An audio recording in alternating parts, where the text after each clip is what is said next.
ce contexte, il faut bien évidemment aider les plus démunis, Raphaël, ceux qui n'ont rien. Oui, c'est l'appel d'ailleurs lancé par le président de la Fédération des acteurs de la solidarité. Bonjour Louis Gallois. Bonjour. Merci d'être en direct avec nous sur Europe 1. La situation des sans-domicile fixe, mais aussi celle des migrants, en ce moment, on va le dire, elle est totalement insoutenable. Qu'est-ce qu'on doit faire? Qu'est-ce qu'on peut faire? Écoutez, nous avons différents dispositifs. Il y a le dispositif des centres d'hébergement qui héberge à peu près 200 000 personnes. Il y a les chambres d'hôtel qui hébergent à peu près 50 à 60 000 personnes. Et puis il y a les gens qui sont complètement à la rue. Alors je commencerai par cela parce que c'est la situation la plus dramatique. Ces personnes sont démunies de soins de santé, d'hygiène. Ils ont des problèmes d'accès à l'eau et puis ils commencent à avoir faim parce que les distributions alimentaires sont au ralenti puisqu'elles étaient assurées par des bénévoles qui ne sont plus là. L'État a mis en place des chèques-services, mais il en faudrait beaucoup plus pour régler ce problème alimentaire que rencontrent les plus démunis.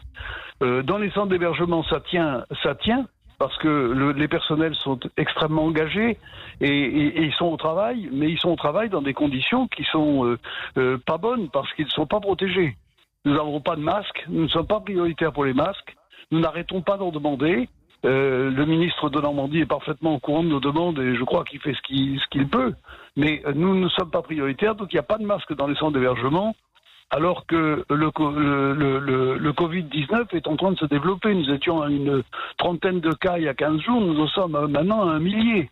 Louis Gallois, on comprend votre cri d'alerte. Vous connaissez les institutions, vous connaissez ce pays, vous connaissez les dirigeants.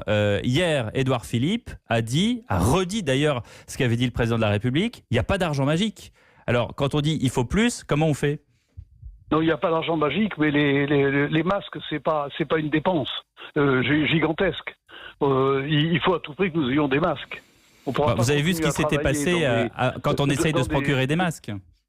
Oui, mais tout le monde essaye de se procurer des masques. Mais nous, il faut qu'on comprenne que dans les centres d'hébergement, c'est un peu comme dans les EHPAD.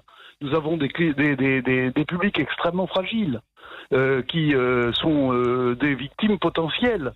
Et la vitesse à laquelle le virus se développe dans les centres d'hébergement fait que dans quelques jours, nous ne pourrons plus tenir sans masque. Donc il y a une urgence pour cela. Est-ce qu'il faut Sinon, ce sont des gens qu'on va remettre à la rue parce qu'on sera obligé de fermer les structures si les personnels ne peuvent pas travailler. Louis Gallois, est-ce qu'il faut une coordination européenne, une coordination mondiale sur ce sujet-là, au-delà de la France? Je pense qu'une coordination européenne s'impose, au moins.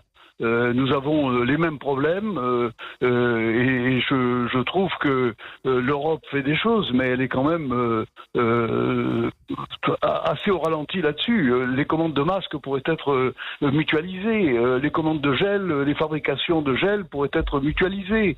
On pourrait les respirateurs, je pense que également, c'est pas ma spécialité, mais on pourrait faire en sorte qu'il y ait une communauté européenne dans ce domaine. Or, nous voyons bien que chaque pays se débrouille avec ses propres moyens. Et quand on voit la situation extrêmement difficile de l'Italie et de l'Espagne, on se pose de véritables questions sur la solidarité européenne. Louis Gallois, question sur les logements, justement. Est-ce qu'il faut aller plus loin? Est-ce qu'il faut réquisitionner des logements aujourd'hui pour pouvoir justement prendre en charge cette population? Des logements, c'est difficile parce que les procédures sont longues, mais il y a des structures de l'hébergement possibles. Il y a les lycées, il y a les internats de lycée, il y a les sites universitaires, il y a les auberges de jeunesse. Il y a des structures qui peuvent être mobilisées au-delà des chambres d'hôtel, qui sont une solution qui d'ailleurs est utilisée par le gouvernement, qui a ouvert 7600 chambres d'hôtel, ce qui n'est pas du tout négligeable. Hein. Ça a permis de régler un assez grand nombre de problèmes. Mais nous avons besoin de places supplémentaires. Nous avons besoin, et pour accompagner ces places, nous avons besoin de personnel. Et donc, il faut que les personnels puissent travailler.